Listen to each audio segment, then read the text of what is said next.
Good morning. My name is Ben Gibbins. So I'm doing another installment of Ask a Candidate. There was a question asked by Marty, actually several questions, so I'm going to address them all. So let me go over the questions first, and then I'll address them one at a time. The first question is, or statement basically, is freedom is a perceived state of citizenship. What policies would you eliminate or propose for elimination in order to provide greater perceived freedom? The next question is welfare and entitlements. Continue to strain tax dollars. What companies or opportunities would you seek to provide employment and reduce entitlements through active employment? Would you be willing to eliminate or propose lifetime dollar thresholds on sustenance benefits? And what do you believe what do you believe about tort reform, false accusations, and other judicial matters? So, I'm going to answer this one a little bit different than I have in the past. I'm just going to go with my straight personal beliefs on these areas and what I think the state's responsibility is. So, freedom is a perceived state of citizenship, and as I said in my last video, I love how you put that. I happen to agree with you that freedom is a perception based on an individual. Obviously, if there's a law in place, somebody's freedom has been taken away. So, if I would go along the baseline of life, liberty, and pursuit of happiness. So, bottom line is this: if an individual is pursuing happiness and nothing that they're doing imposes on anybody else, then I would seek to audit any type of laws that restricts somebody's individual freedom, somebody's individual civil liberties. I don't know all the laws that would impose on District 52, but one of the main things that I intend on doing is an audit on not only laws but on financial situations, how much money is being collected and what's being spent. So the short answer is anything that appears to infringe on life, liberty, and pursuit of happiness, that's what I would go after. So welfare entitlements and continue to strain tax dollars, companies' opportunities, seek to provide more employment. My thought is self-efficacy is important, but everybody comes from different backgrounds. Everybody's normal is different, so there's no such thing as normal. So the one thing that I thought about is in my area there are locations where there used to be warehouses, there used to be businesses. I think it would be my responsibility to solicit business into the district, with a very specific guideline. So any company, obviously, if it's there, if they have the money, if they want to go open up a business that's completely legal, and they should have the opportunity to do that. When I'm talking about soliciting, is saying, okay, company, we really want your business in the district, and we would like you to meet these criteria. And if you meet these criteria, you should be offered a tax incentive. So things like, a certain percentage of employment of people that live within the area, a certain pay structure, where my thought process where 90% of the people employed there get paid more than the minimum wage, majority professional workers or semi-professional, something to that effect. Also, an idea that I'm toying with, and I haven't quite figured out how I want to do this, but is to attach a best practices resource to the district's website. So meaning, topics could be like on best practices of leadership, best practices of business, best practices of medical care, but it could be any topic really, but with the intent of it not being an advertising vehicle, so it looks like I'm promoting any particular business. It's just more promoting ideas, and then whoever decides to take the information and use it, be completely on that individual, be their own free will. So would you be willing to eliminate or propose lifetime dollar thresholds on sustenance benefits?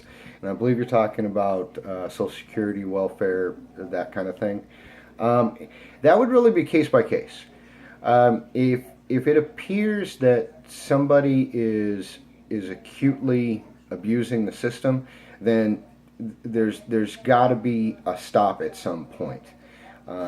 That way, I mean, bottom line, I might have to revert from that person using any type of tax dollars or federal dollars into the nonprofit system, and so that way there's not a burden on the taxpayer. I'm a big advocate of you keep your money. So if you have our tax dollars being taken, I think is a problem. And if somebody is in need, then we as a community should come together and try to figure out a solution to help that individual. So as far as placing lifetime dollars, that would be hard for me to place a threshold to say this. Once you pass this number, you don't get anything else. I don't know that I would do that. I think it would have to be case by case. And then, what do you believe about tort reform? So basically, false accusations and other judicial matters. Okay, so tort reform kind of touches on libel, or if one citizen wrongs another citizen, and how that works. So and I'll give one example, one of the more popular, and one of the more ones that people know about, like the cake maker. So somebody's providing a service to the community. In my opinion, that service should be provided to everybody in the community. If that person decides to discriminate against a particular person, then the state should step in and take responsibility for that. Should readjust licensing, things like that. Because bottom line, if somebody provides a service and they decide not to render a service for whatever reason, that's discrimination against an individual. There is a fail-safe, at least in California, where any business owner can deny service to anybody for any reason. But it's after that, if you say, okay, the reason why I'm not providing this service is because of your beliefs or your sexual orientation or because of your religion, so I'm not providing you this service, that's discrimination, and that shouldn't happen, bottom line. But if we're talking about other matters where somebody is wronged by another person, I don't see any reason why two individual. I would hope that we'd get to the point where the two individuals could work it out. If they simply can't work it out and there was a loss, then it needs to run through the court systems. False accusations. That's a challenging one. Is to identify what a false accusation is, and I think that would have to be in a jury, where they have, or in a court system that has actual jury members, where it's not just a judge. And at the end of the case, even if the person wasn't awarded a win, it doesn't mean that the accusation was false. So, but if somebody's going out of their way to make false accusations so they can get a quick buck, then my thought is whatever money spent during the court process should be then transferred over the person that did the false accusation.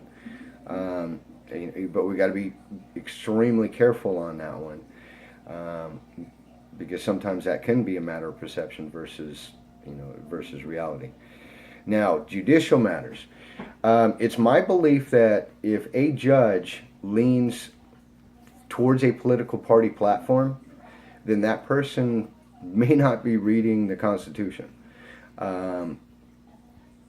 A political party judge, a judge in general, should simply be interpreting the law.